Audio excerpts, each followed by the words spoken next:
this event. We're streaming this event today, the talk that we have today, live on Facebook. So please, it's going to be an enjoyable session, and I'll just start now. So, Professor Waris, now, for those of you who don't know you, and I think there are very few people who don't know you, would you be able to give us a bit of background of the kind of research that you undertake and whether your work has supported policy and legal reform measures?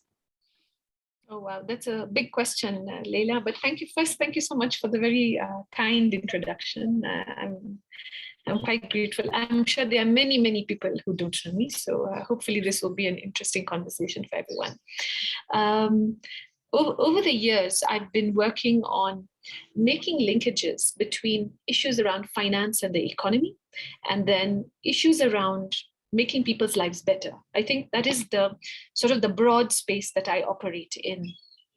And when I now drill into that, the kind of work I do is really looking at state, not only at a national level, sometimes subnational levels, but also regional and continental level, and then very often at global level, and the kind of fiscal implications that are necessary, or the financial implications that are necessary in different countries in different ways and in different regions, in order that we can have an improvement of life taking place. So we're putting money into a pot at any point in time, whether it is money from debt or aid or trade or taxes, and all of these revenue sources need to feed into improvement of lives of people on the ground. And what does that look like? So that would be the broad area that I work in. My favorite phrase is fiscal legitimacy. My people hear me say that all the time. That's my baby when it comes to fiscal discussions. And I think if there is impact I've made over the years, very often it is behind the scenes. So it's not often that I can speak about what I've done, but I have had great access to not only national leaders throughout my experiences on the African continent, but I've also spoken at parliaments across the world, and I've managed to speak to people who are developing the background documents, very often to the debates that then take place, not only for legislative changes in different countries, including Kenya, but also very often for documents that go into the General Assembly at the United Nations. And so that I think that would be like my broad background. But thank you for that, Leila. So, thank you. Interesting question. Absolutely. And I think I've gotten enough questions just out of what you've said for us to continue the conversation. So yes, you have had a lot of impact at the regional, continental, and global level. And given your wide experience, I wanted to hear from you. What do you think is the state of human rights, not only in Africa, but around the world generally? So to use the word human rights it's a really big word. So I'd like to split it almost immediately into civil and political rights and economic, social, and cultural rights. And the reason that I want to do that is because when we developed those two international conventions separately, we actually separated them on the basis of the political leanings of a whole group of countries. So you had the more capitalistic countries pushing for civil and political rights, and then you have the more socialist leaning, or even the communist leaning countries at the time in the 50s, who were focusing more on economic, social, and cultural rights. And of course, this is a very wide generalization, but it's to get the conversation going. And the state of human rights, unfortunately, from a fiscal perspective, it went on quite well initially, but it has now come up against one of the biggest roadblocks, which is the financing issue. Because the argument within civil and political rights is that it's immediate realization. And if you use the word immediate realization, then suddenly that means there's money to hire judges, so you have a right to fair trial. There's money to buy the paper to make electoral voting paper, for example. And that isn't the reality on the ground in most countries. So there isn't immediate realization, even for civil and political rights. And I think that realization has sort of come into the center and focus during COVID. So then when we look at economic, social, and cultural rights, that has a very realistic tinge to it from a fiscal perspective, because they talk about progressive realization, which is of course based on the financial ability also for people to, and countries and regions to put money onto the right to health and the right to education, right? And so many countries, including our own, for example, are constantly in a crisis because there's not enough money for education to even pay teachers. And this is a national conversation taking place in Kenya as we speak. And I think for me, the state right now, the way health and COVID has played out, has meant that there is a dawning of realization amongst a lot of circles that this is not just about civil and political and economic, social and cultural. Suddenly health has come in center focus for the world. And so from a human rights perspective, the right to health is now center and focused. And the effect that health has now had, an ability of people to enter the workplace, so the right to work has been affected. The ability of people to pay off their debts and to stay in housing or rent housing.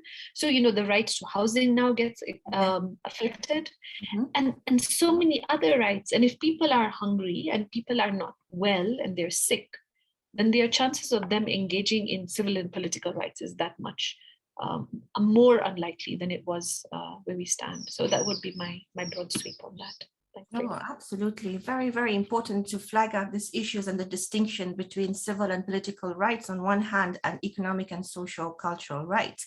Now, I'll come back to, the distinction at a later stage, but now, you've done a lot of work on tax and development. And then you also have your fantastic book on financing Africa, whereby now you examine your baby, right? The fiscal legitimacy. And you talk about how fiscal legitimacy, what it is, and how states can or should be held accountable for their human rights obligations under various conventions, which you've just explained. So for those of us who do not really understand what fiscal legitimacy is, would you be able to explain to us what fiscal legitimacy is and how does it influence a state's decision to contract debt or avoid it? So, clearly you're asking me all the questions where I'm going to talk a lot about stuff. So this is really great for me. Thank you, Leila. So for me, fiscal legitimacy is about the trust between a society and the state that governs it at one level. But at the same time, you can use fiscal legitimacy in the issues of trusts that nations have with a central administrative institution they have in place. And I'll explain. So you can have concerns about fiscal legitimacy at the WHO, but you can also have issues of fiscal legitimacy around the IMF and the World Bank. And then you can come right back down to a nation state like Kenya or the United Kingdom or any other country in the world. So for me, fiscal legitimacy is about that. The cornerstone is really trust. Now, to get a successful system in place has to have certain key markers. And for me, there are 7 key markers. So there's the good governance principles that are very well known. So accountability, responsibility, and transparency. These are all very big words, but you need fiscal systems. You need the money and the revenue systems, and then the expenditure part of it as well, to be transparent. We need to know what is going where it's coming from, how it's being spent. We need it to be responsibly used. So we need government must use the money properly. An institution must be making its spending and collection decisions in a way that we know they are being responsible and then accountable. So we have to be able to see the mathematics and understand it as well. So those are the first 3 principles. Then the second 2 for me are about efficiency and effectiveness. So are you getting the best value of money for what you're dealing with? And I think that is also very important. So it has to be effectively used, you're targeting exactly where the problem is, and then it has to be efficiently used because you're using it in its best possible manner. But the 2 most important parts of fiscal legitimacy, and I think this is really where the trust issue really hinges, is the issue of fairness and justice. And all of these are arguable, and this is what I love about them. You can debate all of them, but when it comes to fairness and justice, it's not just about what is fair and just for the majority of the population. It's also about what is fair and just for those individuals in the population that are able to then develop their level of trust. So if you're an 18-year-old and you didn't get a COVID vaccine because you're below that age cutoff, right? But you've seen your parents getting the vaccine for free from your government. Suddenly you think, oh my God, this is really money well spent. You know, you cannot question how good that decision is for any country in the world. But then if you live in a country that's manufacturing the vaccine and allowing it to expire, and then throwing it away because you don't want to share, then if I'm the 18-year-old who has received the vaccine because my country is producing it, but I'm not sharing it with the other countries, then the question of international cooperation, assistance, that element of do you trust your government to help others as well when they can? Now that can also undermine fiscal legitimacy as well. So there's a lot of nuances to it, but those are my sort of 7 key areas, which I think are very important. And each of them will move at a different level and at a different speed for different countries. But I think all of them have to constantly be built at a trajectory where we can then handle them and make sure that the country then becomes stable, or an institution, the African Union, the WHO, that they all can be better financed in future because we have more trust in them because they are now fiscally legitimate. Wow, that's just a lot of arguments right there. It's like we're having a proper seminar with you in class. But this is Sorry, Professor. No, this is amazing because you're raising very important issues that perhaps you're going to consider as part of your mandate. Now, when you speak about countries becoming stable and being able to better finance themselves, now you're the UN independent expert on foreign debt and human rights. Now, what is your mandate all about? And does your mandate help you, or does your mandate allow you to now push the countries or steer Africa and other countries? Because you're part of the UN, so UN member states. Will your mandate help address this issue of stabilizing countries' economic policies and helping them better finance human rights, and at the same time be careful in how they contract that and manage it? So the position of independent expert at the UN it's a wonderful thing, and it's I'm very humbled to have been considered and then selected for it. But the whole point of being an independent expert is just that. As an independent expert, it means that I have the ability to speak. And if any of you, any of the audience are from a law background, you know how wonderful it is where you can actually give your position, but you don't have to be the one pushing for its enforcement. And I think as an independent expert, that is something I think is very, very special. It's an incredible position to be in, where I can develop ideas based on context, where states can actually request for my advice. And if I have the ability, I can then give them advice on it. So that's broadly what the independent experts tend to do. So the first is that we can give advice to states and they can choose to then adopt it or not.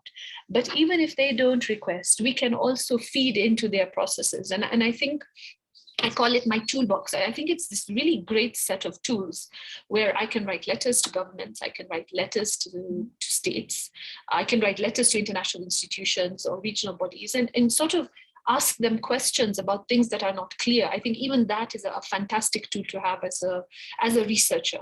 But also when I see things that are causing pressure in a country, I'm also able to write and say, this looks like it's going to cause this kind of a problem, based, of course, on the evidence I see over history and based on my knowledge. And, please consider changing the direction of what you're doing. Of course, I cannot ask or demand states to make changes. I can simply give them ideas. But I think it's such a fantastic privilege. And the reason I think that is because for the past, sorry, it's a car going past. For the past 15 to 18 years, I have sat in a law school office, at the University of Nairobi. I have written and published, and one doesn't really know if people are taking you seriously, because the only way you know it is if they footnote you. I mean, this is the work of an academic. But what I find an incredible opportunity not to be taken for granted is the fact that I will now be able to write a report which I actually present at the General Assembly of the United Nations. The nation states will be listening. They will hopefully take some ideas from it.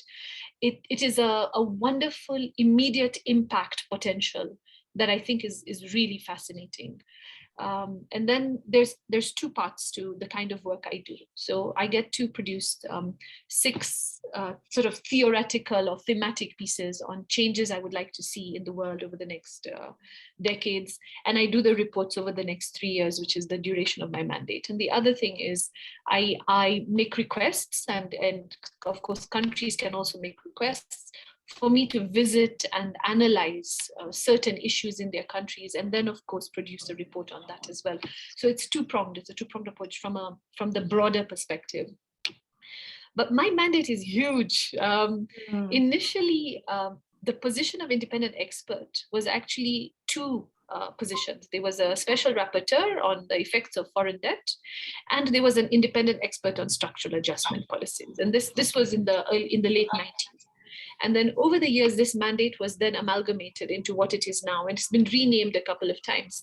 And the result of it is now independent expert not only on foreign debt, but international financial obligations, which is like, it includes foreign debt plus is everything else literally to do with finance.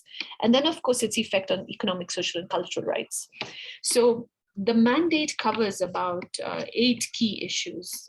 It covers effects of foreign debt and its policies, also the impact of debt and obligations in the designing and implementation of policies.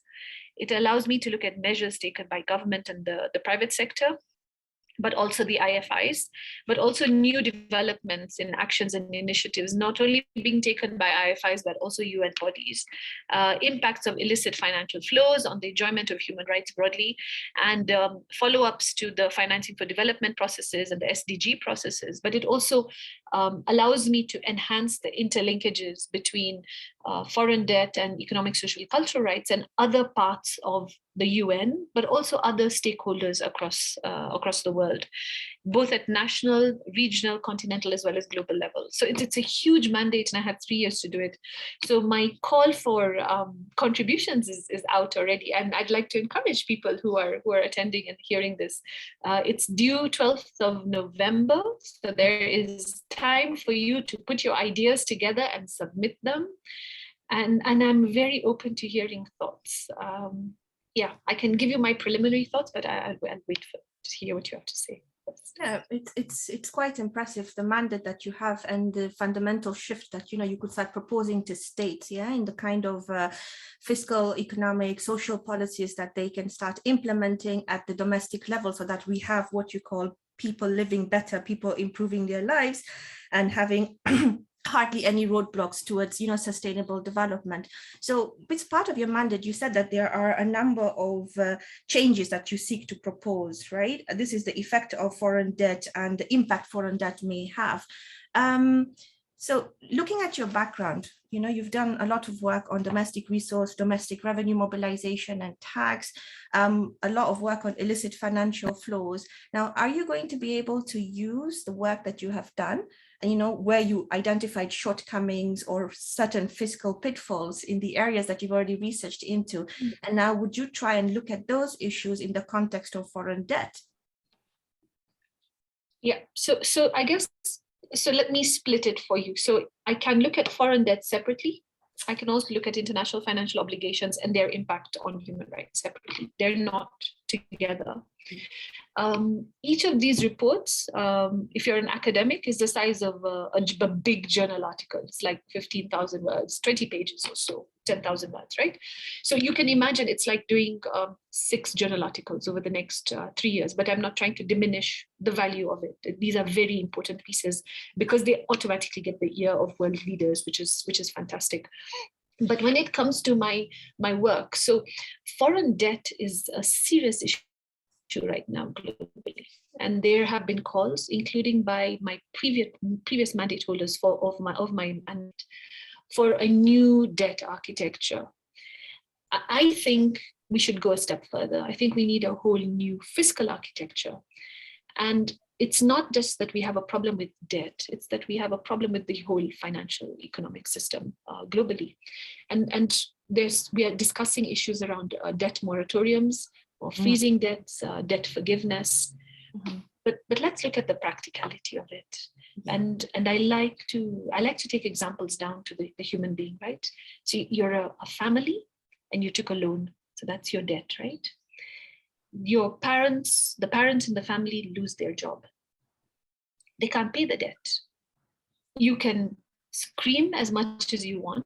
The interest rate will keep rising because that's the kind of debt you've taken, and you cannot pay it back. It's not possible. People don't have a job. That's sort of like what an economy goes through. So COVID has taken economies through a huge like a ringer. They've gone through so much. Economies over the past 2 years have collapsed, re-emerged. Different parts of the economy have woken up and become stronger. Others have completely fallen apart. But if you look at it down at the granular basis, it means that the system is really shaken and people cannot pay debt. So if you start from the debt at the most basic granular level of a human being, and then you now move it forward to communities, you move it forward to regions and states, then that means that national economy is also struggling, because the people that would work and pay taxes that would then pay off the foreign debt have now disappeared. So I am very much for rethinking of the debt architecture, and that is the report I presented at the General Assembly late last month. But in addition to that, a lot of my research work has been around illicit financial flows and tax revenue and tax expenditure. And I think for me, that is where there's a huge need to open up that entire space. We need more conversations first on ensuring that fiscal systems are responsive to the needs of people. And unfortunately, illicit financial flows are part of the architecture of the global fiscal system that allows money to leave an economy without being monitored and seen. And even today, I was reading up about Bitcoins, and we now have more and more coins out there. I mean, the Nigerian central bank has now declared an e-naira, but they're going to regulate it. But the biggest problem about situations like that is you're basically scrambling to catch up, right? The digital system has created this currency. It exists in the global north, and the global south is now struggling first not to figure it out. Then they don't trust it because it's a completely new system. It's not, in people's eyes. So digital coins, digital currency, and how they destabilize developing countries is something I'm also thinking about quite a bit. And then that takes me to issues of access to information. I mean, we've had recent releases of data, and this has been happening for the past 15 or 20 years, documents coming out showing where people are storing their money. And there's a bigger conversation to be had there about where you keep your money, and therefore how countries that you live in are surviving if you keep your money outside. So these are conversations I think I would like to explore, including, of course, issues around climate. I'll stop there because I want to hear what people have to say as well. No, absolutely. I think I already have 2 questions to ask you on this idea about a new fiscal architecture instead of just a new debt architecture, but I'm going to hold that, and I'm going to ask you a question that's listed by Sam Omani Arden. He says he's your tax law student, and his question to you is, are there possible sustainable interventions to prevent offshore accounts from being used to stack money in tax havens? I think his question touches on the other aspect about what are the international financial obligations that, UN member states ought to have with each other. So, how would you respond to Sam? Sam's listening. So it's a massive question. So I'm going to try and break it down. So it depends on who has the offshore account. If I'm somebody living in a country that's going through violence right now or conflict, where people are committing genocide, and Africa is a continent that has a lot of conflict, then do I want to keep my money in the country in which I'm living in? It's probably not. So the reason I start with the example like that is because keeping your money in an account that is not in the country in which you resided is not of itself a bad thing. It is a strategy of investment that you keep some of your money in your country and then you put some of your savings outside. The same way you would invest some of your money into stocks and shares in your local stock exchange, but you might also have some on the New York Stock Exchange. You might have an investment fund. I mean, this is natural, it's normal life. You can have an offshore account. Mm-hmm. The problem becomes if your country has a law that tells you what you can and cannot do with offshore accounts. So many countries, for example, in many countries, public servants, civil servants are not supposed to have offshore accounts. You're supposed to keep all your money in the country. And it's part of that whole process of your patriotism, but also your trust and faith in the state. So that your trust and faith in the state that you are running or that you're part of the machinery of, you're also vested there from a fiscal perspective. So we start from, is it legal or illegal based on the job you hold and based on the laws of the country. So let's talk about whether or not it is legal or illegal. Where does it take us if we want to get people to keep their money in their countries? Well, we need to make sure our economies are stable. We need to make sure our legal systems are robust. We need to make sure that we are fiscally legitimate, where I started from.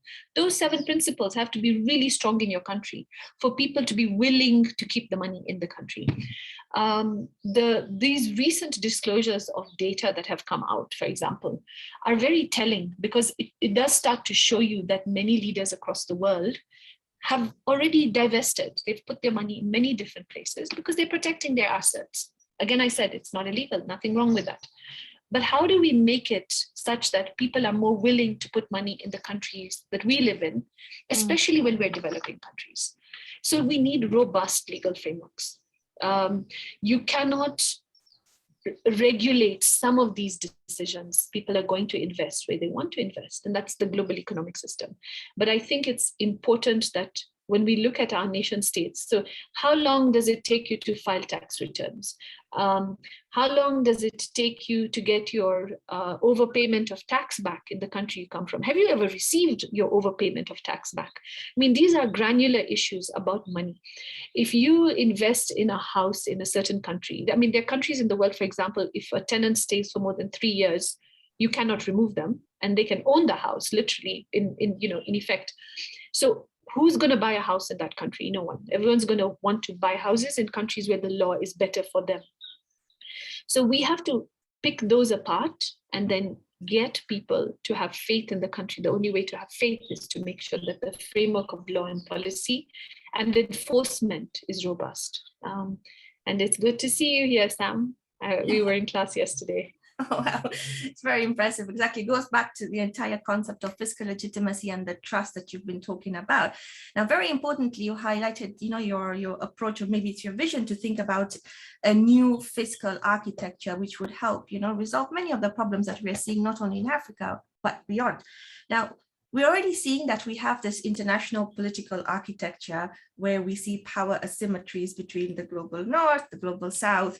We're also seeing political groupings, right? Normally where certain African countries are left out of decision making. So when we're thinking about proposing a new fiscal architecture, the one that you're talking about, do you foresee any such problems when it comes to power asymmetries and where you have the creditor states maybe pushing against certain measures that they may not fancy in terms of how their debt would be repaid, for example? I don't know, something of that sort? Yeah. So there've been repeated calls to set up an intergovernmental tax body. Call it a World Tax Organization. A couple of years ago, there was actually a book on it by Douglas Bamford about a new international tax organization, but it didn't get to reach the ears of a lot of people. And I hope people will look at his book because it is an interesting idea. So we're already in a system, right? And it's a messy system. And we are all complaining about the fact, this is globally, everyone is right now complaining about the fact that the system is not working. So what has happened over the years is regional blocks, regional blocks across the world have sort of come together and banded together for their purposes because they have a lot of similarities, right? Yeah. So, you have the European Union, for example, you have the African Union, you have ASEAN, and all of these regional blocks, they come together because of geography, but the whole purpose of coming together, even though it's geographical, is because there's a lot of shared similarities about being in the same geographical region, for example. Now, when you have unified states, what that does is they're able to come to decisions because they're then able to make decisions as a block. And those decisions tend to be much stronger because you already have the buy-in of a huge group of countries. So the moment you say Africa, for example, you're talking about 55 plus countries immediately, right? So 55 countries are saying that out of a world with 200. So blocks are very useful. However, the power dynamics in the world are quite unfortunate, and it ties in a lot with the history of taxation. So when, for example, the model double taxation agreements were developed in the 50s and the 60s, many African countries, in fact, many countries in the developing world were not independent. We were all colonies of an imperial state that was now making the decision on our behalf within those treaties and conventions, right? But then what you have is you have a case where we got independence and we adopted everything because those are the agreements that we made as we got independent. We said we're going to take on those treaties. But please look for a double taxation agreement expert on the African continent in 1960. Like I dare you to find one. You might just find one. And the chances of that particular person even understanding every other country on the continent would be really low. So what do we have? We have this whole bunch of treaties we have adopted, and we have this model DTA that's being developed at two spaces, at the United Nations and the OECD. But the United Nations is severely underfunded. The tax committee it's a committee, if it says anything. On the other hand, the DTA developed by the OECD is at an institution with 30 member states. And unfortunately, because the world has not moved fast enough in creating that tax body, many countries, unfortunately, have been partaking in the discussions at the OECD. And I say unfortunately because they partake in the discussions at a point in time when they've already set up the agenda. I mean, this is a common statement in tax circles, if you're not at the table, you're on the menu. Yeah. Well, they already set the menu and there is no ugali and sukuma wiki on it for us. There isn't any matoke for the Ugandans.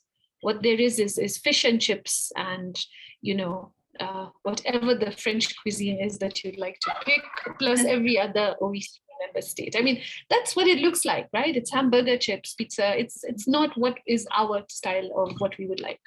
But the thing is, unfortunately, we also didn't quite know what we wanted as nation states in developing countries. And so we are scrambling to catch up, but we are catching up. And we're catching up in leaps and bounds, which is fantastic, but we're still behind. And what we need a world that creates the space for people to think differently and give different options. And unfortunately, that space is not there. So if you appear in a tax space and you want to talk about tax treaties, then you have to always reference the UN model or the OECD model. But what about a different model? There's an ATAF model, there's a COMESA model, there's a SADC model, but you don't hear about it because the space to debate, discuss, and break open those discussions is not quite where it should be or where it could be, which means that we need a different space. What I'm not sure about, I don't have an opinion on, is whether we should bolster the UN Tax Committee or whether it should be a whole new organization. Mm-hmm. So those are things that I am still thinking about right now. Yeah, it's like I said, it's a lot of content right here. Now, again, if we just go back to fiscal architecture, you've discussed it from the global perspective and how international influence can result in, it being a good way forward or a problematic way forward. And so I think also it's important that the domestic state itself should think about its own fiscal architecture, right? We're looking at the problems that we have on the tax system, and you have a book on tax and development with respect to that. So I think in your view, when you're writing your report and you want to make it persuasive to the United Nations member states, would you be able to now comment on, why do you think states borrow? Why should they borrow? And is it really important for them to allocate their borrowed funds to human rights achievement? Because usually, if I look at Kenya as an example, we had this sessional paper on African socialism, whereby we started off with the grandiose idea about financing social rights, and we wanted to do a lot in terms of social spending, but then the economy at that time did not allow us to really invest in social rights. So we focused more on economic growth, saying that the more the country develops economically, becoming powerful, having good, economic indicators, we would then be able to have enough money to solve the economic, social, cultural rights issues and help, support the state and the counties to achieve their realization. So now that I don't know if it's a real established thing in the world that states do not usually use foreign debt to achieve human rights, but your mandate here talks about human rights and foreign debt. In other words, there's some sort of a linkage. If you're borrow to also achieve human rights, but states don't usually do that. So how would you, in your report, try to convince states that's important? If they borrow money, it's not just for economic growth, but it's also for supporting social welfare of their citizens. Yeah, so you've actually hit upon something that is a cornerstone problem of my mandate, because not all countries in the world are supportive of my mandate. So I find it very interesting. So I've had discussions sometimes with states or regional blocks where they tell me openly, we really don't support your mandate. So don't look at us for any kind of, it's interesting. I think it's fascinating because they tell you exactly what their countries think about and what their policy standpoint is. And I think that developing countries can actually pick up on that, because the same way some countries and blocks are very clear, their employees, their civil servants are able to comprehensively tell me, our nation is not supportive. I've not heard that clarity from many developing countries. So even that,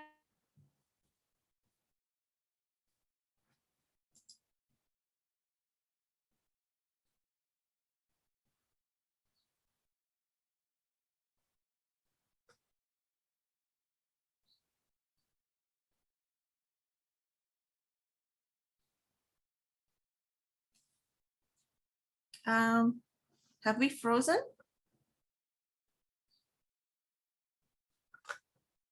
I'm not sure. Hello?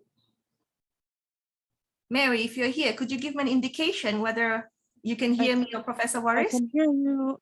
I think Professor Waris's connection. The UN independent expert has bad connection. What's happening? Where did she go?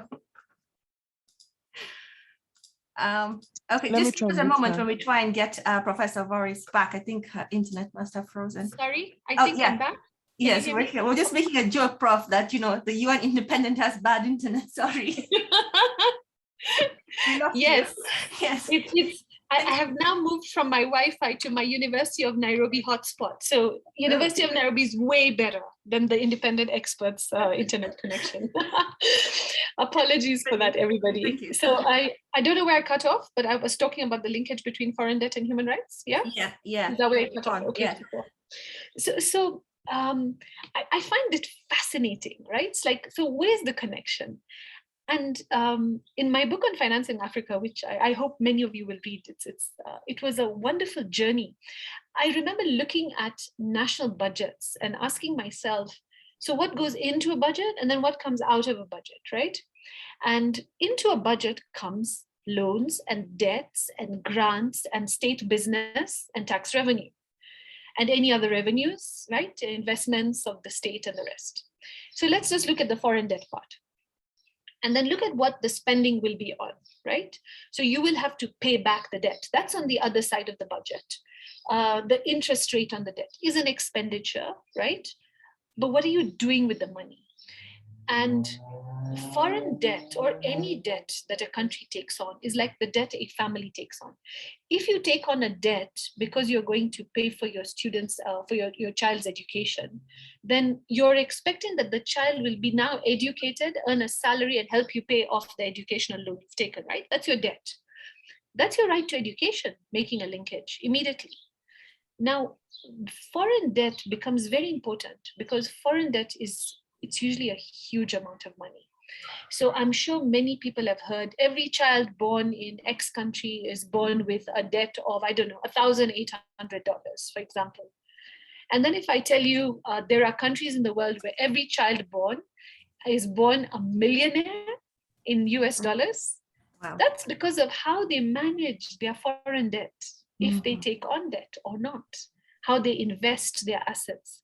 So when you take on foreign debt, you have to take it on for something that you're going to have to get a huge inflow of money later on. And that is critical. So now where's that huge inflow going to come from? So very often, I mean, and of course, as Kenyans, we're very familiar with the road network being developed across the country, as well as the rail network. And that is a fantastic decision for foreign debt. But we have to use fiscal legitimacy principles, of course, to make sure we're using it right. But the moment you build a road somewhere, a town can come up. The town comes up, people will set up shops. People will set up shops, people will go and live there. Little economy will grow even in that little area where perhaps before there was no clinic, now government will set up a clinic. Where there was no school, government will set up a school. Those kind of infrastructure debts are supposed to jumpstart your economy. So the debt is not going to be taken on so that we pay off the debt plus the interest rate, for example, using the rail network.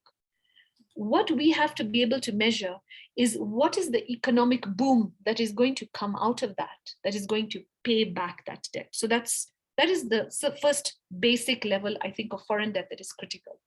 But now let's talk about the rights that come about. If you look at civil and political rights, your ability to move around faster, quicker, easier because of the infrastructure helps with your right to movement. And it allows you have more association. So freedom of association becomes much better. If I want to go and campaign now in a part of the country for political purposes, where there was no road network before, now I can access that village. I mean, that's fantastic for the member of parliament, right? And it's fantastic for the people living there because they now have better access to democratic representation. So these are the sort of rights that start to immediately come about with foreign debt related investments if they are done very strategically. The problem comes about when foreign debt is used for recurrent expenditure or things that disintegrate quickly. So at a sort of a family level, if you take a loan to buy a phone, within 2 or 3 years, your phone may have, I don't know, fallen into the bathtub, broken, whatever, right? But you're still paying off the loan.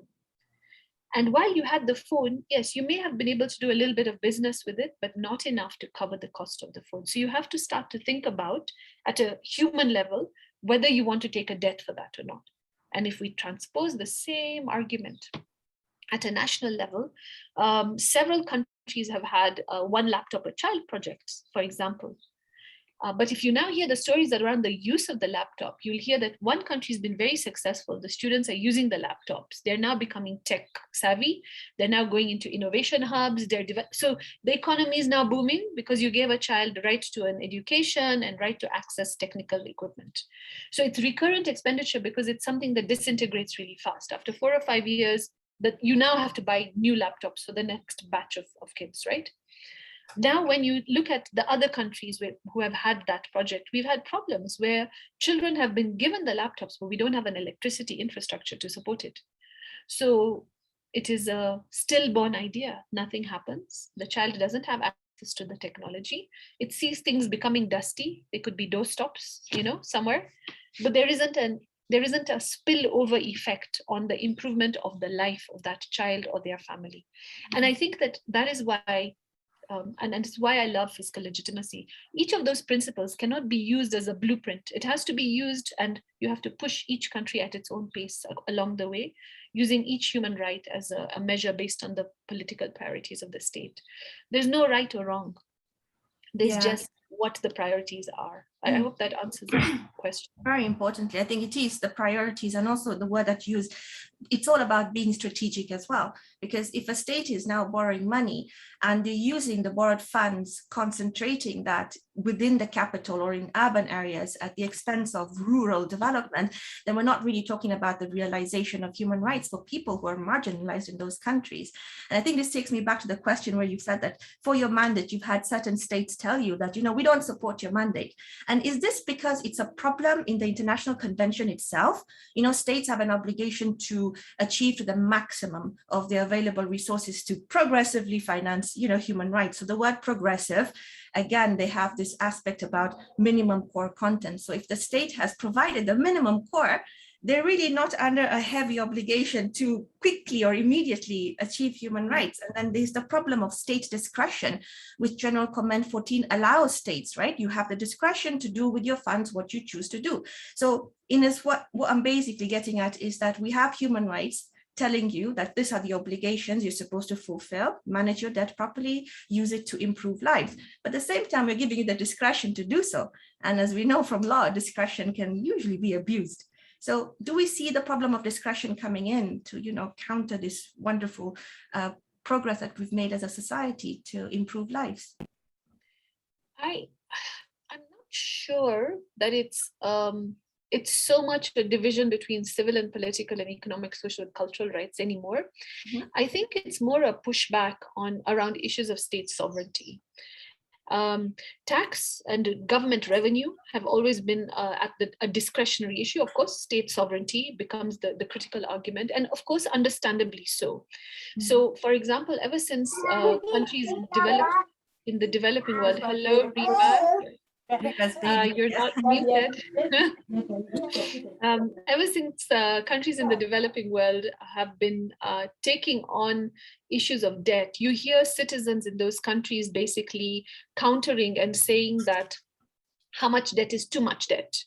And there are countries that have had like 200% debt in some situations, and then you have had other countries that are at 40% debt, and then some of them are at, and this is to GDP, and then others have zero. Like, this is a reality. This is how debt looks like across the world. But I think it rests more on issues around state sovereignty and the strength and lobbying power of the big economic engines of those countries.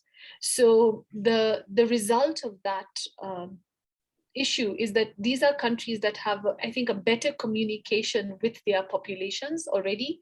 They are able to then very clearly tell you, well, you cannot, we're not going to deal with this. We're not interested. But I think it's also about priorities of that state. So if a country is beautifully developed and has free education, including university, because they exist, and free healthcare all the way up to when you pass away, which also exist, then why would they prioritize economic, social, and cultural rights? They're already doing what they want to do, and they're not using the human rights framework. And I think that's okay. Like, you don't have to use, so human rights is like a philosophy in a certain sense. So you don't have to use the human rights language, but you could be doing the work in a way that achieves human rights anyway.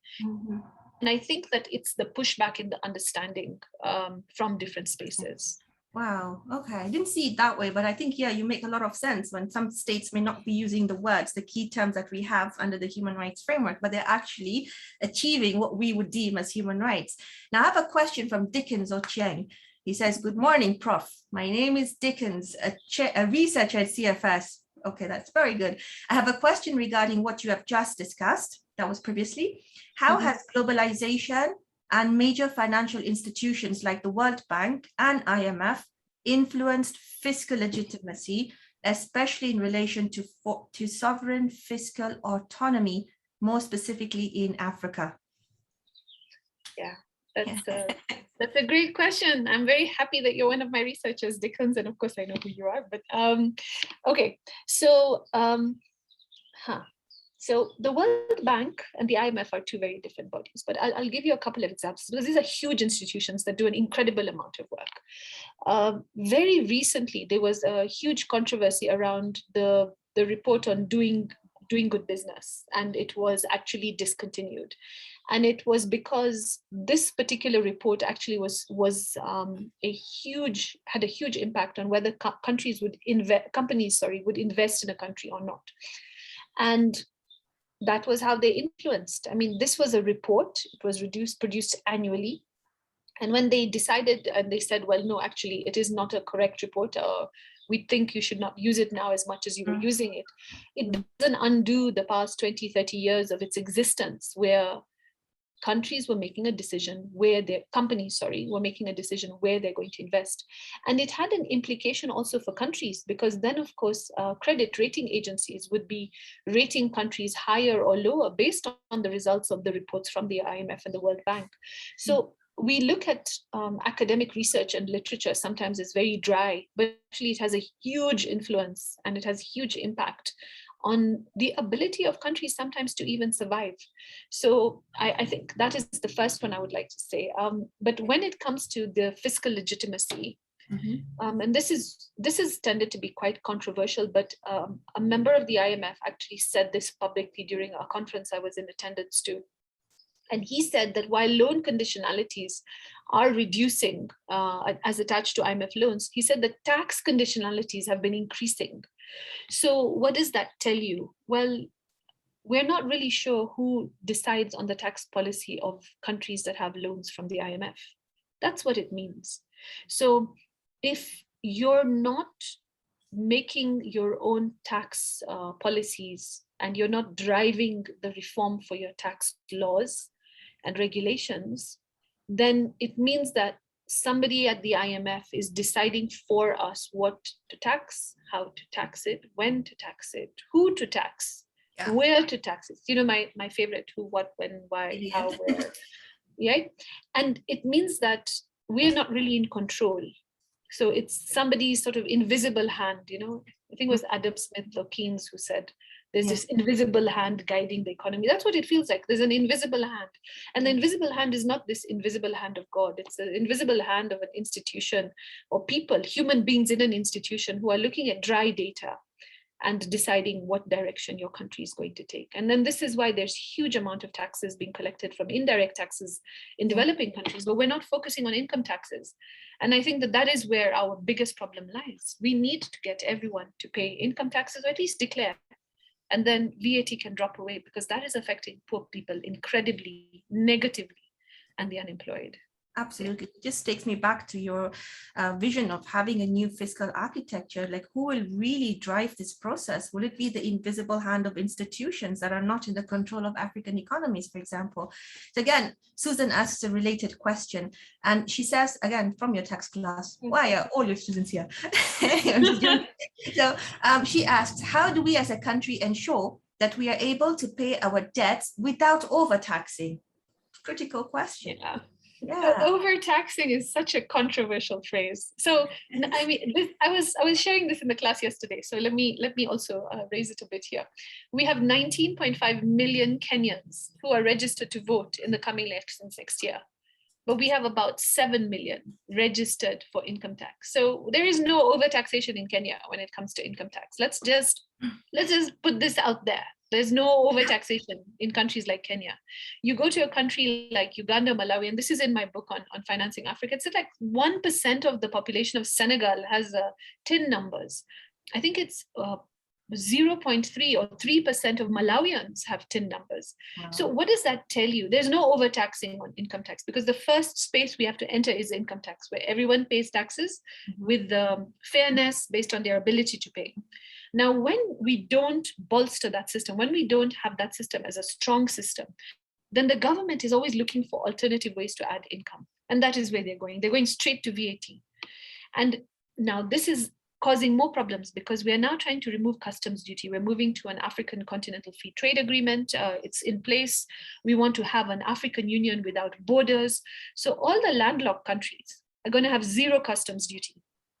The countries with a sea border are going to have some customs duty, but then movement within will be great. So it will be great, but governments will have no revenue out of it, or very, very little revenue. It will be highly reduced. So where do we look again? VAT or income tax? We don't get people on the income tax base like immediately. I would even say yesterday. and people don't trust the system, and that is really where the problem is, then we will continue to have these issues dogging us in our economies for the near future. What's interesting, and I'll stop there, is South Africa has 99% of its people on its tax list. Wow. But do you believe that? Yeah. I mean, yeah, we'll head there shortly, no problem. So I will be opening up the floor to questions and answers directly to you, Prof. But before I let that happen, I want to ask a controversial question, right? So we're saying that we're in a debt crisis, and we already have two SADC countries that are already in a debt crisis. 2 more are about to get into this debt crisis. And it's the problem of repayment. How do the loans have matured, they need to be repaid. But at the same time, we had the EDIA 2020 report by UNCTAD that says Africa is losing up to $88 billion annually, right? Because this is what they've been able to estimate. It could be more. And now we're saying the continent's total debt is at about over $700 billion. And obviously we may have illicit financial flows, since the continent became independent, we must have lost out a lot.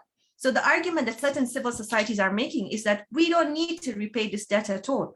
You've stolen enough funds from the country, from the continent, right? Now cancel the debt on the basis of the IFFs. And if the IFFs have gone up to $1 trillion and our current debt is at $1 billion, give us enough debt now to recover the lost amount. What would you say about that? Because this would touch on your mandate of foreign debt, right? You talked about how are we going to manage foreign debt. So if we have countries telling you we need to cancel this, especially for the highly indebted, poor countries, cancel the debt, and the argument is because of IFS, how would you address this, knowing that not many countries are going to support this particular civil society pushed idea? So that idea is it's an interesting, but it needs to be nuanced, because it doesn't unpack what the IFFs are about. Okay, so the estimate is about 83, which is fine, but if you break down that 83, within that window, they say that about 5 to 10 is corruption. So ideally that should all come back, right? Mm-hmm. Then they say that about 60% is transfers from multinational corporations, right? So now that one we will unpack in a little bit. And then about the remainder, it's debatable. So there's these little blocks within it, right? But let's talk about, if I live in a country that's going through violence and my money is in another country, that's my offshore account, that would fall under an illicit financial flow if the transfer is illegal out of my country, or I earned the money illegally, right? Or where I deposited it in an illegal manner, right? That's an illicit financial flow. But right now, the data does not separate licit flows from illicit flows. So you can't tell if I did a transaction and I was paying for purchases of goods and it didn't come in. That's not clear yet. Some economists may tell you that they've removed it, but it isn't clear. It isn't clear because the data sits at the Bank of International Settlements and they haven't released the transactional data. But I'll give you an example. I need to send money to buy shea butter from Ghana. I have to send it through New York because my currency in Kenya will be converted to dollars in New York, which will be then reconverted into naira or cedis in Ghana. And then I'll get my shea butter. But what we will see will be these 3 or 4 transactions, but the data only shows the first transaction. The transaction sending the money to New York is what we will see. So now we will sit there and we'll look at data and we'll say, oh my God, look at New York, it's getting so much money. The US is housing illicit financial flows, but part of it is just clean business. And I think that for me, that is part of the problem. The data has not reached the stage where I believe we can make a call like that legitimately and use the figure to mention it. So yes, the figure could be higher, the figure could also be lower. So I think that is an important thing to be aware of. But yes, the figure is really diverse. And yes, it is much higher than the amount of debt we owe. But I think our biggest problem is we're not controlling our fiscal systems domestically. And one of the issues I want my mandate to also look at is access to information, especially financial information. Because if we are not clear on that, calls like this, which are great rallying calls, and they're important because they highlight the issue. are not actually reflective of the data on the ground. And right now, I cannot confirm that that is the data on the ground. I mean, if people want to send me the data, I'm happy to have a look at it. But right now, it doesn't show that. But I want to throw a different argument into the pot. For a very, very long time, we have been taking loans which have interest rates. Now, the report that I presented before the General Assembly in October states specifically that should be a debt freezing and there should be an interest freezing. So let's talk about interest. Interest sometimes is the bigger problem than the principal. By the time you're paying back a principal, even if you're buying a house on a mortgage, for example, it's usually doubles the amount. But it's not the only kind of debt system in the world. There are what we call ethical debt systems, where there is no interest rate, where money is not seen to be something to be traded.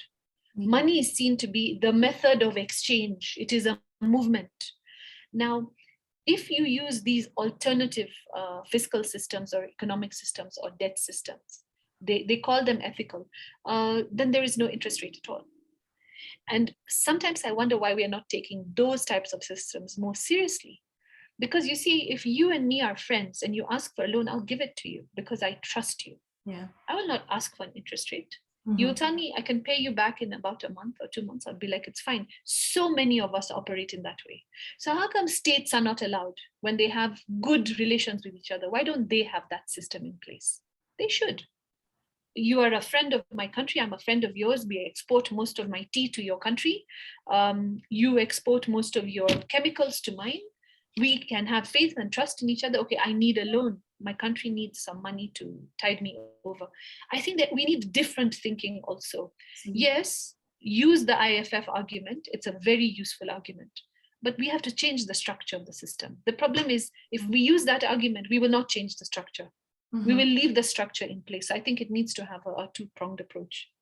I think this is a fantastic argument that would need, again, a lot of discussion on how best to achieve this. But before I keep asking my questions, I'd now open up the floor to everybody who wants to ask a question directly to Professor. It's your chance now. So either you can, I think it's best just raise your hand so that we don't have multiple people talking at the same time. And then, yeah. So as we wait for them, usually takes a bit of time. Impressive. Yeah, so we have, who do we have? Somebody raised their hand just now. Yes. Oh, yes, we have 584730. Please go on. It would be nice if they could identify themselves. Yes, please ask your question. Sorry, I don't know why that's the number which is coming. It should be my name, but I don't know what's happening. I really don't know. Sorry for that. I've seen it's in quite too many places also the same. So sorry about that. Okay. Now, thank you very much, Professor Waris and Laila. It's really interesting, this discussion and the talk.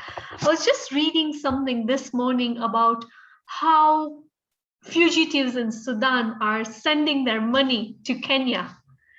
And most of it, according to the media, is illegal, as well as according to the US.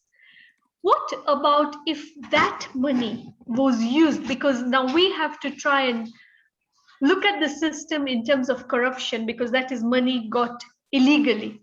So what if that money was kept aside and used to repay debts? Because that is an illegal collection. A country should be aiming to work on and set it aside and use to pay debts.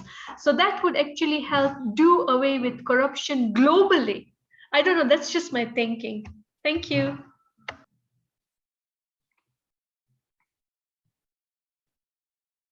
Shall I go ahead, Leila? Or do you want to take more questions? I don't know. Please go ahead. Okay, well, thank you, Parita. We need to show you how to rename yourself. Otherwise, I'll be calling you that in future. Yes, please. Thank you for the question. It's very interesting that you raised the issue, because you see, the whole discussion we've been having right now is about these illicit financial flows that are going off continent. And what you've raised is something that I have been arguing for a while, which is that the stronger economy in a region with weaker economies also attracts IFF. So you see, South Sudan has been going through a lot of turmoil. So the same way, I kept mentioning, sometimes there are countries which are not so stable.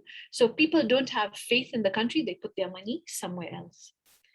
This is one example of a country that is emerging from conflict, but periodically it is arguable, of course, that it goes a little bit back into conflict here and there. So you know that Kenya as a country tends to harbor a lot of the leaders of countries that are going through turbulence. Even people who have been fighting for freedom in the past have lived in Kenya, have lived in Malawi, have lived in Tanzania. For example, during South Africa's apartheid era, many of the South African leaders were living in other African countries. So where the bank accounts, right? The bank accounts will be in the countries they're living in. So as they move back into their countries, it doesn't always happen that the accounts move immediately, that their families move back immediately. And so those are realities on the ground. So now here's a nuance to IFF. What about IFF that is floating within continents and within developing countries? And we have to be very careful, because we need to confirm that it is indeed corrupt money. Our banks are supposed to have a know your client relationship, and it's part of the anti-money laundering regime. So there'll be a lot of questions around the banks that are accepting the money, where the money is coming from. Do they ask? Do they know if it's legitimate? And while I appreciate that there are newspaper articles, for me that would not be enough evidence to confirm that it is IFF, but the radar is up, and we should assume that our central bank should be looking at it very, very carefully, and should be checking those banks out as well very carefully. So now we come to the second part of your question, is can we use that money then, to pay off debt? Well, this is where sovereignty becomes very important. To whom does the money belong? If it belongs to a country, then another country does not have a right to use it the way it thinks is best, because that was actually the dynamics of colonization, and it is the dynamics of sort of the patriarchal nature that we have in the economic system right now globally. So we'd be basically saying that we as Kenya don't agree that South Sudan knows how to handle their own money. I mean, making a statement like that is a really bad thing to do, because you're undermining their sovereignty. What you have to do is make sure the money goes back to their country, and then those leaders are expected to make ethical decisions, and their populations are expected to keep their leaders in check. But if we start being big brother, that could be a really dangerous trend, because then somebody will do it to us. A similar example would be Hosni Mubarak. Towards the end of his regime, he transferred money to Switzerland. What did? They froze the money. So why are we not freezing the money? Maybe it is legal money. Maybe it is money that actually belongs to that particular leader, and it's his salary. Who knows? See, the problem is there's so much that we don't know, because our access to information in fiscal spaces is very limited. So even though we have freedom of information in our constitution, financial information is not something that gets accessed very easily. And there have been calls by a lot of civil societies in Kenya to ask for that, and across the world as well. But I hope that helps you with that discussion. Thank you, Parita. Leila, back to you. Thank you very much, ladies. Are there other questions? So we have Caroline Othim ask a question. Great to listen to you, Prof. What is your take on the recent OECD tax deal? I knew this was going to be coming. What is the implication for developing countries? Now, relate that to international. Oh my God, I feel like saying, which tax deal? There's so many. I can't even keep up with them anymore. That's like so I'm presuming you're talking about the minimum tax, right? Otherwise, yeah. I have looked at the figures. I have made open calls to the OECD during conferences and meetings to say, please explain how you came up with that percentage. I don't understand it. To date, I don't understand it. I'm very, if we're talking about the minimum tax one, I'm very proud of both Kenya and Nigeria for not, and I've said this publicly before, for not being part of it. And there are other countries that have also been holding out, I believe Sri Lanka and a few others. I think that it is a very dangerous thing to have a minimum tax, because it takes away tax sovereignty from a state. I think for me, thanks, Caroline. Okay, so I got it right. But when I look at the figure of 15%,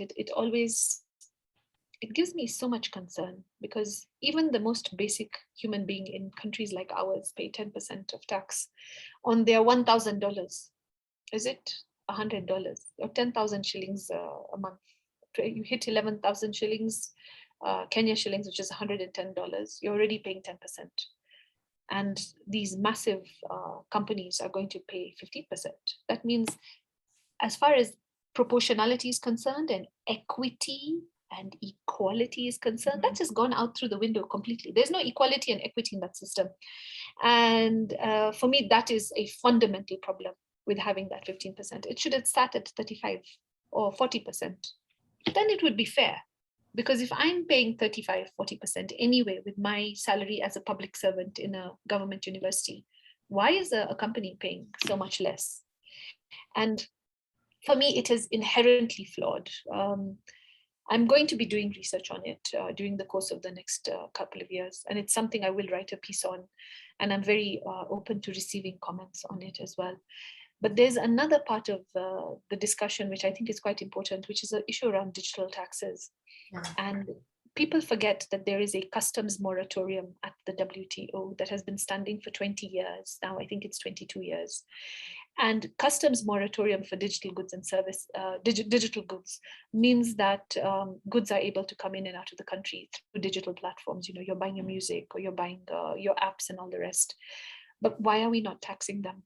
I mean, for me, this is a major problem as well, because we're not the creators of a lot of those apps. Now we are starting to create them with the Silicon Savannah, and many developing countries and African countries are starting to develop it as well. But for 20 plus years, we haven't collected customs duty on those. And you see, every time we do that, who gets taxed more? The human beings at the bottom paying income tax, and then the other person paying VAT. And for me, that compromise is a very bad compromise for poor people and for developing countries. And I think that some countries have it right. Some countries have a provision in place where you have to have a cost-benefit analysis every time you go into decision-making process. And I think that's what we need to do. We need all countries, whether you're developed or developing, to do a cost-benefit analysis. Just make your decision based on a full set of data and knowledge. Do the analysis and ask yourself if that 15% is better off for you. And currently, the way it stands, it isn't, because you're asked to give up any unilateral measures. I mean, it's a really fraught process. So, and then of course, who's a member of the OECD? Not any developing countries, right? So, yeah, absolutely. I mean, yeah, we're still seeing imperial undertones in the way, you know, we have the society economically ordered. And that's a fact. I mean, from the research that some of us do, we still see those power asymmetries, and we relate that back to, you know, the neoliberal world, which is again based on colonial hierarchies. But we have a question from Polycarp Okumo. He says, in the wake of IMF's structural adjustment programs, how do we realize the right to education against the backdrop of reduced funding to universities, forcing them to raise fees, basically making education arguably unattainable to most people? Yeah. So this discussion of education, I'd like to add into the pot access to water. I'd like to add into that same pot access to electricity. So when you take state-owned corporations or state services and you convert them into a private entity or use a private entity model for it, you immediately begin to do what is a semi-privatization process. And we have been doing that in many developing countries for quite a while. I recently was part of a whole calling out the whole problem around privatization of water. And I think that there's right to education, there's right to water, and there's right to services that allow you to survive. I mean, arguably right now, electricity should be a right, because even if you want to study in school, right now you have to have electricity if you want to listen to this conversation, right? Yeah. So even that in itself is affecting so many things. I think that it's a policy move in many developing countries. And we talked about who drives policy already. So it's a huge question mark as to where this policy drive is coming from. So we are collecting taxes, we're taking on debt, we have state business, right? Yeah. But that money that we said we were going to spend on water, or electricity or education is reducing. So then the big question is, so where's the money going to? And unfortunately, it is the neoliberal concept. It's a policy standpoint that basically says that if you work, you should use your earnings to support yourself fully. That's a neoliberal capitalistic approach. And unfortunately, many Africans, like many of us, but also many people from developing countries, don't have that understanding of life. Our understanding tends to be a very socialist understanding. So for example, Kenya's constitution is often celebrated as being one of the most socialist constitutions in the world. But we live in a country where our government is a very capital neoliberal policymaker. So you see, it's not a right or wrong. It is the policy approach of the leadership. And the policy approach of the leadership is privatization. And so that is where we've been going. And so we need leaders who will implement our constitution, for example, the way we want it to be implemented. And I think not being able to have good communication strategies between citizens on the ground. Like I said, that trust issue all the time, it always pops up. It's about the trust issue we have in our leaders, that we're not reaching out to them. So if I ask you, when your roads are potholed, do you look for your member of parliament to say, hey, you need to fix my road. What are you doing about our roads? Or when your little school has no electricity, do we ask? I mean, and then you take it all the way up to the university level. And then here's where, here's where it becomes even more difficult. So universities have spent a lot of money building capacity, and many staff in universities are severely overworked and are teaching back to back. And then you have a scenario where the student comes out at the other end and is now this bright, shiny person ready to take on the world, which is wonderful. But what people forget about is what is keeping the teachers going in the university. Mm-hmm. And I'll tell you that in universities are sometimes the most important cornerstone of the education system, but actually of an economy. Because what we teach is what you are now able to go out there and do. So if we encourage you to be innovative, if we're able to fund your IT startups and support you through that process, right? If we have the funding for it, then that really innovative young person goes out there and changes their world, whatever that is. And for me, that is a fundamental problem. There isn't funding for domestic research in public universities. Forget even paying salaries. That is a whole other area as well. And if you don't fund, now this is recurrent expenditure, right? But this is recurrent expenditure, if targeted properly, even using loans, will end up building your entire workforce and will rebuild your whole economy and will break new ground. And I think for me, this is a linkage that many developing countries are not taking serious. And I think they need to take it more seriously. Yeah, I think it's brilliant. Yeah, I mean, you've raised a lot of issues, especially the fact that, debt service sometimes or usually competes with development spending. And at the start, you were very quick, you laid it out very well that debt management, the problem with debt management is that if debt is used for recurrent expenditure and not to finance development, and I see that you gave an example of Senegal rather, and you talked about the tax base, 0.09%. So where you have a very 1%, yeah.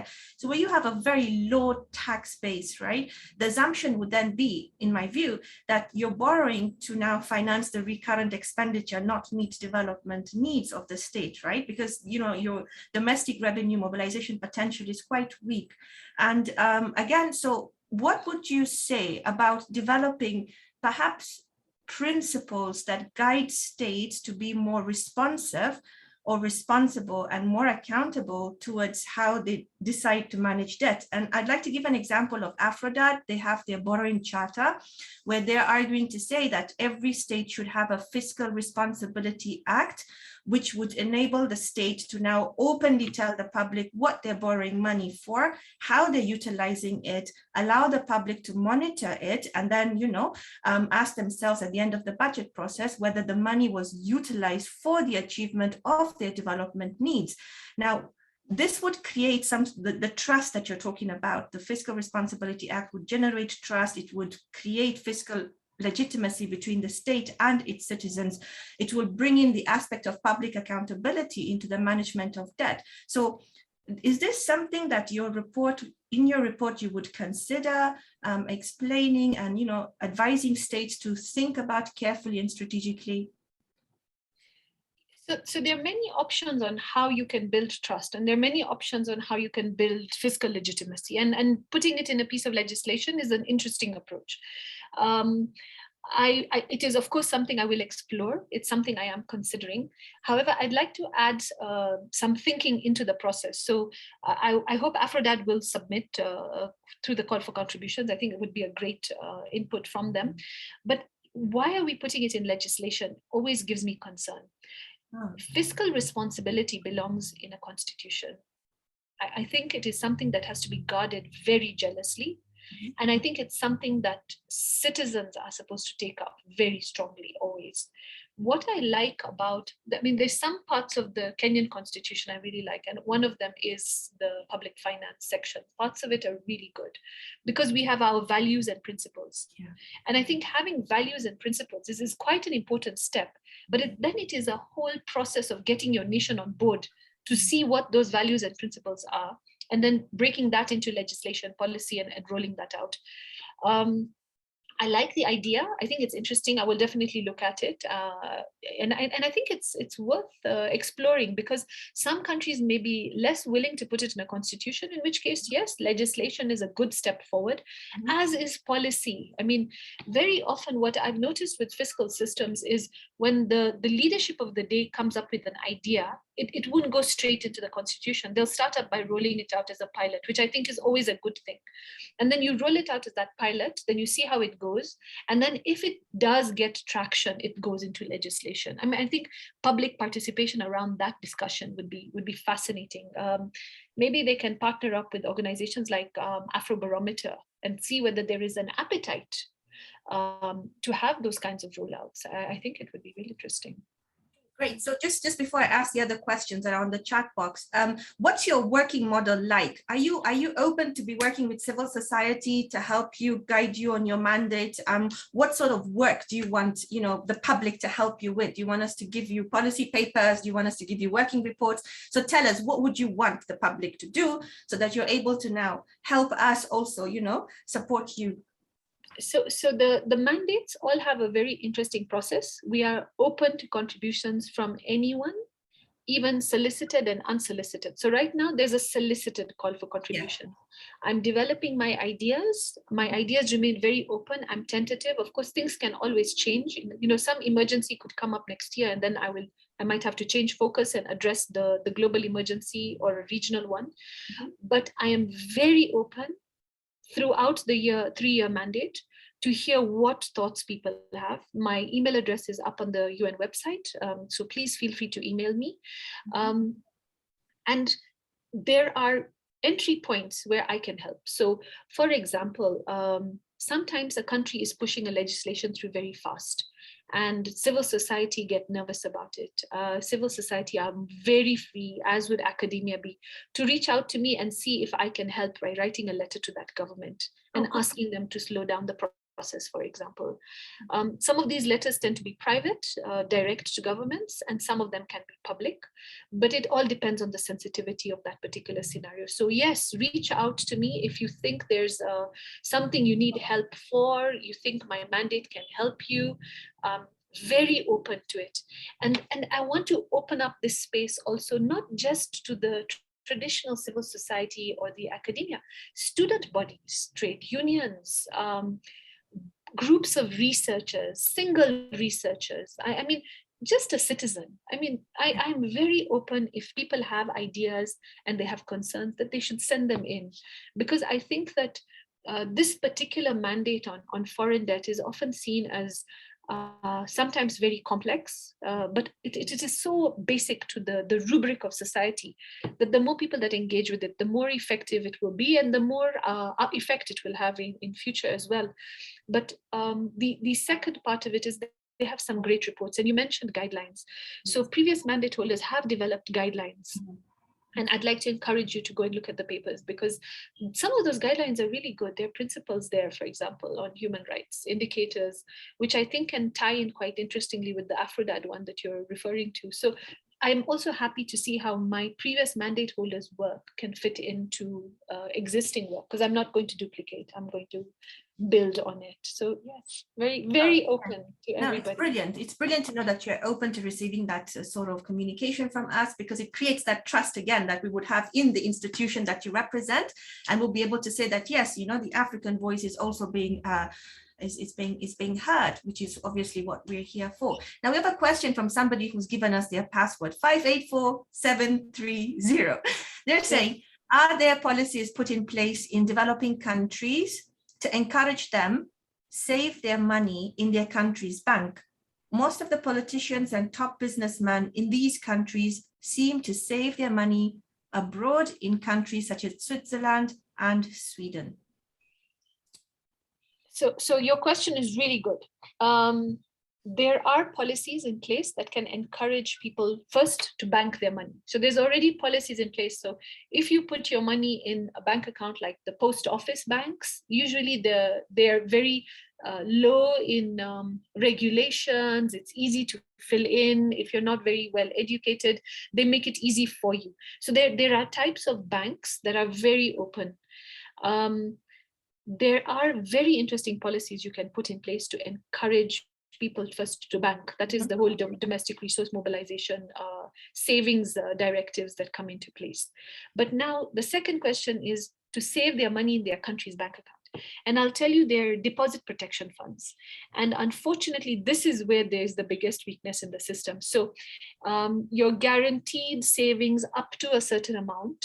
And then after that, they don't guarantee if the bank collapses. Mm-hmm. And this is where people over that amount of money, if you have the, say you have the $10,000 in your bank account, and many people don't have $10,000 in their bank accounts, but if you have $10,000, usually up to $10,000 tends to be guaranteed in many banks across the world. But if you have more than that, then it isn't guaranteed.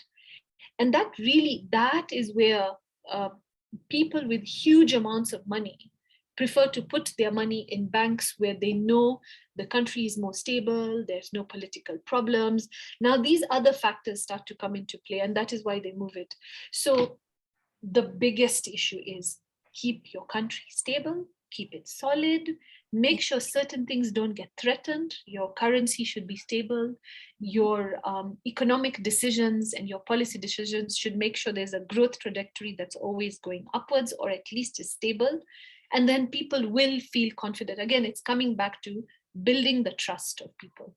And I think that is very important.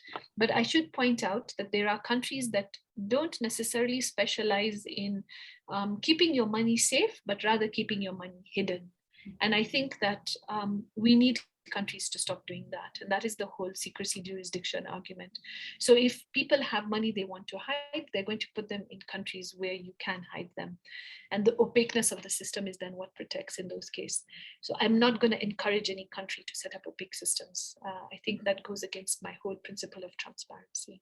But yes, indeed. Password 584730. I will now access your bank account.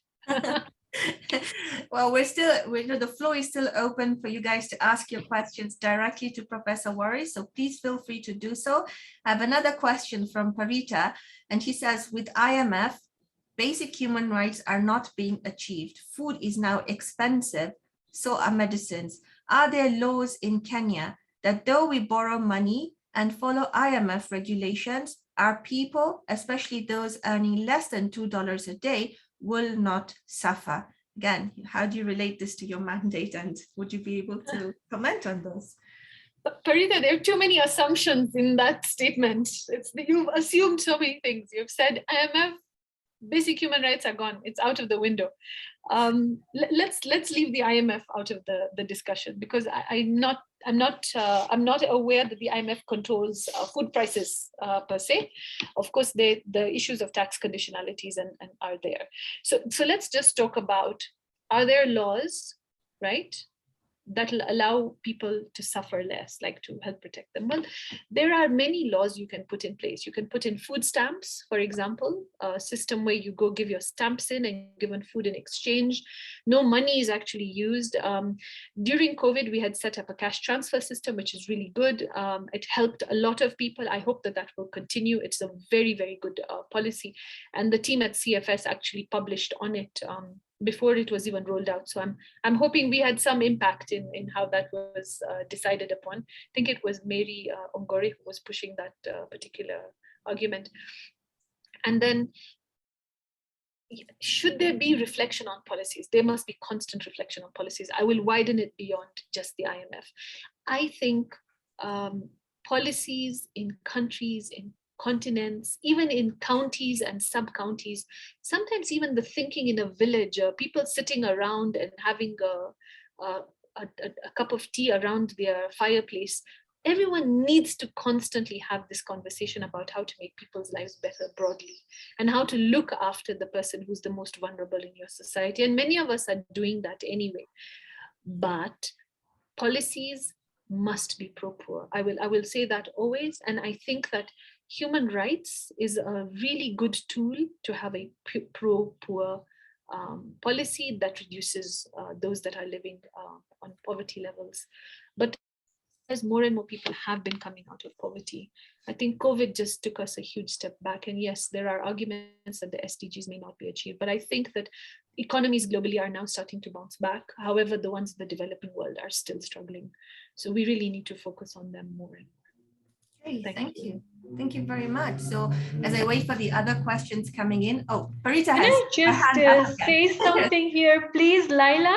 Please go on, go on. Yes, Prof, why I'm raising this question is because, like, I look at a country like India, where they actually have something called the Aadhaar card, and it is based on your bank account and the income you earn. So if you earn if you earn lesser than a certain amount, then you can actually walk into a shop and you buy goods, especially food items, so that you don't suffer with poverty, especially when the prices go up or when you don't have a stable income. So why in particular I picked on the IMF is basically now with the structural adjustments in place, we can actually see that more and more people are getting into the poverty trap because prices of food items, especially the basic commodities, medicines, are actually going up. But in a country like India, this is taken care of using an Aadhaar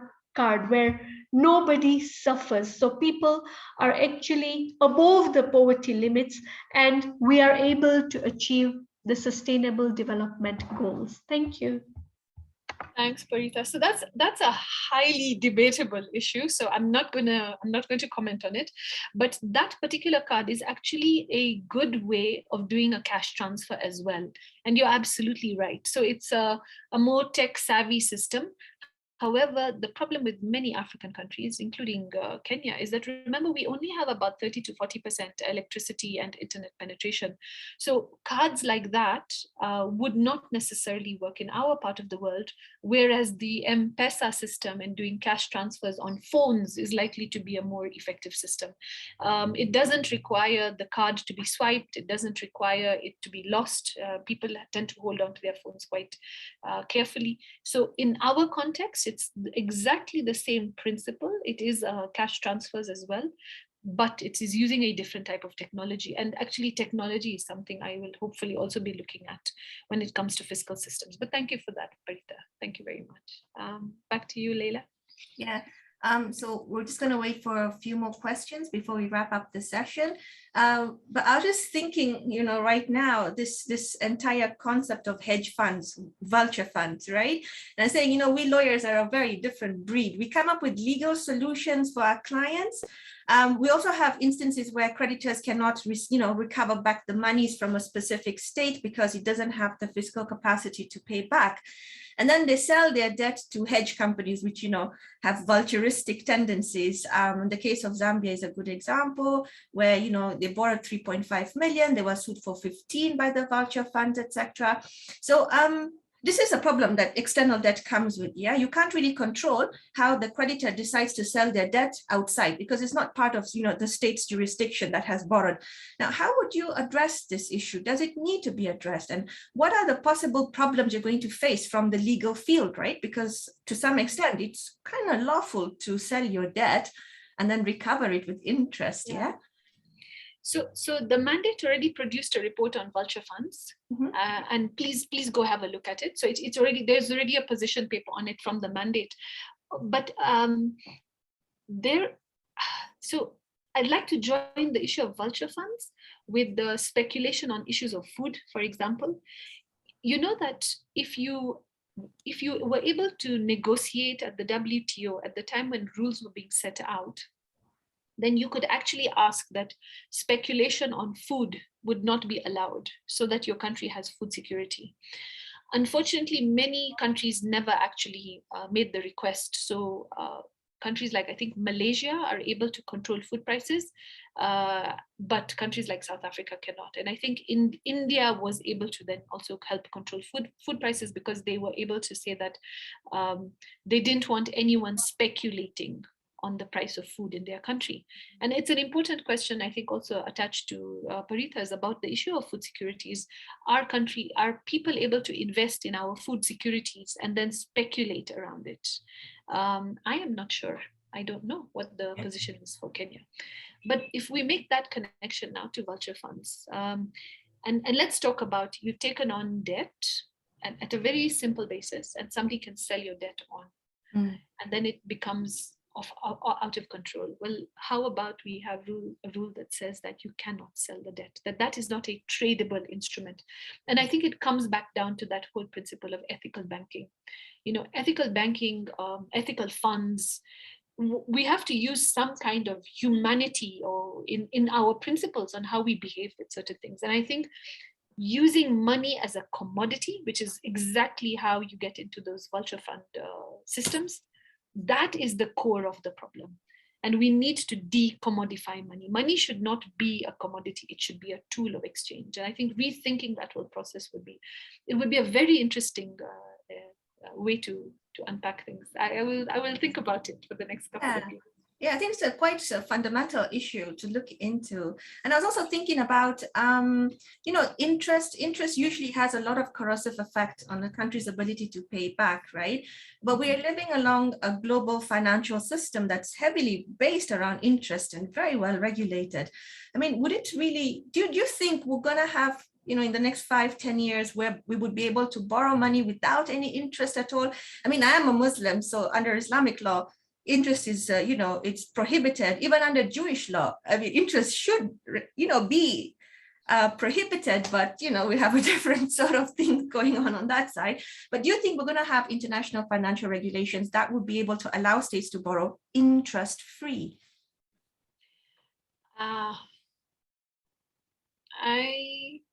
I'm not hopeful. I mean, we're talking about deconstructing the entire global economic system. And remember that we have banks living off interest. Like, we have huge economies working on interest. I think it would be great to pilot. I think there are Islamic banking systems globally. There are ethical banking systems also that follow the same system.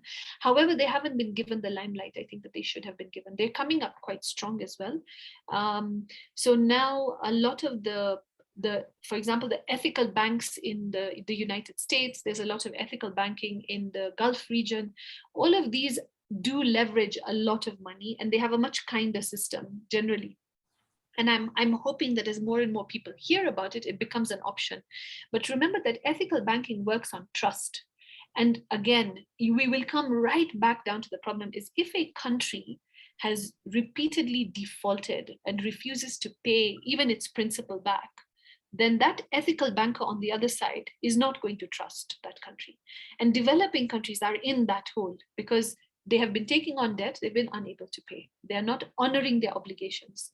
Of course, we understand that the amounts that they end up paying back are huge in comparison to the amount they took in the first place. So if the ethical banker is willing to take the risk, I think that there is a lot that can be reaped from it. And I think it is well worth that countries that practice ethical banking systems should take a risk on developing countries and see if they can pilot it. I mean, it would be wonderful if we could have that taking place. Great. What about public-private partnerships? Or, having a special purpose vehicle where you have the private sector work together with state corporations or government and have a shared ownership of whatever they are that they're financing. If it's building roads, and then have toll points where they would recover their money over a period of 30, 40 years. Would a PPP, and I know your views on PPP, but, special purpose vehicle, do you think it would be something that would be sustainable for debt in the future? So we talked a lot about foreign debt, but now your conversation is actually touching a lot on domestic debt, but the use of domestic capital sometimes, but PPPs can also be international. I have a lot of concerns around PPPs because, I mean, I've been part of negotiations of PPPs, and very often they stagnate, and they stagnate because it comes back to the commodification of money. The holder of the finance thinks that they have more power than the holder of the knowledge or the asset. So the person with capital often feel like they are more superior in the power game than, for example, the country that has the land on which you're going to build the infrastructure. And I think it's very unfortunate that private sector does tend to take on this slightly aggressive role, whereas what they should be doing is respecting the other side's power. And unfortunately, I will say that very often on the other side, they themselves have more respect sometimes for the capital than for their own assets. And I always tell people, if you're going to go into a negotiation on a PPP, then you need to take a step back and understand power first. What are you bringing to the table? And this is where cost benefit analyses, which I've mentioned before, becomes so critically important, because you need to assess what you're giving away and what you're getting back, and is it worth it? Okay. And then the other side should do the same thing. But what I find is one side overestimates itself and the other side tends to underestimate itself, and especially in developing countries. And I know I'm making very broad sweeping generalizations, but this is what the effects of PPP and the literature is showing us. Mm-hmm. So there needs to be a recalibration of that whole process. But PPPs can be very useful without a doubt, mm-hmm. if they are well negotiated. And they are companies that are really good at being ethical in their PPP relationships. Mm-hmm. So for me, it's always about the trust. It always comes back down to the trust relationship and the risk appetite between the two, the players in that space. Yeah. And of course, fiscal legitimacy. Legitimacy, absolutely, absolutely. So we have two questions from Bernadette and Andrew. We'll start off with Bernadette. She says, Professor Waris, could countries use public money creation for development rather than foreign debt with the problems of accruing interest in a foreign currency? We're borrowing in foreign currency anyway, so we pay back in foreign currency. Is that not a problem? Yeah. So the economics data shows that on average, with all the revenues that governments tend to collect, 80% tends to go into, sometimes 90%, into recurrent expenditure, and then about 5, 10, 15, 20% goes into development of that particular country. This is what the data tends to show us. Post-COVID, it's probably even less because the economies have faltered considerably. Now, using public money for development rather than debt means that you will not be honoring your obligations with the debt. So it now becomes complicated. You signed a contract, you took on debt. The debt says you're going to pay a certain interest rate and you're going to pay it at a certain point in time. And if you default, just like you defaulted with your house, when you take it out on mortgage, your house goes. Yeah. And there was huge controversy in some African countries because they were saying that with some of the loan defaulting, whole units of government, in some cases, some ports are now fully run by foreign nations from whom debt was taken. Because unfortunately, that is the translation to failure to pay your debt. If you owe the money, you have to pay the money back. Mm-hmm. And if you agreed on terms that are extremely negative towards you as a nation because you didn't do a proper cost benefit analysis, you're basically selling off your assets without a blink. And I think that if you now link that with the problems of interest in a foreign country, in a foreign currency, the complication becomes even more. So I'll give you an example. There's foreign debt and then there's domestic debt. And if we take domestic debt, then we will take debt from people within the country and use our own currency, which is fine. But the problem of taking too much domestic debt is that your local humans on the ground are not going to be able to access money to take loans. So if you wanted to take a loan this year to buy a house, and government has decided to refocus debt on domestic rather than foreign, then you might not get cash to get a mortgage. The banks may just be refusing to give out any loans. I remember a couple of years, there was a great paper by Radha Upadhyaya, where she did an analysis of Kenya's economy. And she showed that only 200 mortgages had been given in that particular year. I mean, I was horrified. 200 mortgages in a country with 50 million people. I mean, that's really low for people who love to own their own homes. I mean, Kenyans as a nation love to own their own homes. So, I mean, everything is a trade-off. You can't see anything in a fiscal system by itself. So even though we're unpacking foreign debt and currency, I mean, it feeds back into the sort of the balance and the realignment that is taking place all the time in an economy, and then the fiscal system as well. Bernadette, I hope I answered your question correctly. Mm-hmm. Well, those are good views, Professor. We're very happy for that. We've got another question from Andrew Gogo. He says, great discussions, Prof. My question is on the role of national oversight institutions, Parliament, for example, that have failed in their mandate to ensure sustainable borrowing and responsive spending. How can citizens hold these institutions accountable? That's his first question. The second question is, what are your thoughts on the privatization of state-owned enterprises, considering that they are also accumulating huge amounts of debt and are in a constant loss-making cycle? Yeah, there you go. 2 questions. Okay, wow. Thank you, Andrew. So how does it work when an oversight institution is supposed to do its task and then we don't do it? So civil societies across the world have done a lot of great work on this, on trying to encourage citizens and residents to hold their states accountable. And like I said in the beginning, do you write to your member of parliament when your road has a pothole, right? Even I don't write to my member of parliament when my road has a pothole, frankly. So you can make a decision on why I don't for that. But the only way that you can hold them accountable for is by calling them out. So when you're going into an election cycle right now, they're going to make promises. Well, hold them to their promises, but also know when the promises they make are not promises they can keep. So for example, if they make a promise, but they're not the majority in parliament, chances of any changes to the law they want to make will not necessarily happen because they don't have a majority in parliament. So that's sort of the first part of it. So you can write to your members of parliament, you can ask to have them impeached, you can ask and have them removed.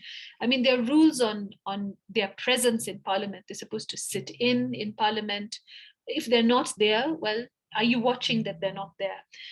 Many countries across the world used to have parliament TVs. I think we also had it in Kenya for a while. I don't know if it's back up again, but we need to have those parliaments being watched. You need to be able to go and see what's happening, which is why, I kept talking about even electricity is a right. If you don't have access to the information, how will you call them out? So there are great ways. Kenyans are known to be very unkind on Twitter. I think it's quite effective, frankly. I think continuing to call out people in social media platforms seems to be incredibly useful, but don't just stop there. If you want legislation changed, suggest the change, put it in place. And frankly, if you don't like your member of parliament, you go stand up. Like, you be the leader, you take that space, you try.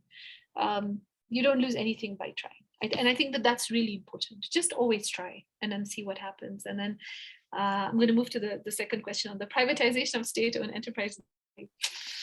Ooh, any state-owned enterprise that works towards the achievement of human rights that gets privatized gives me a lot of concern.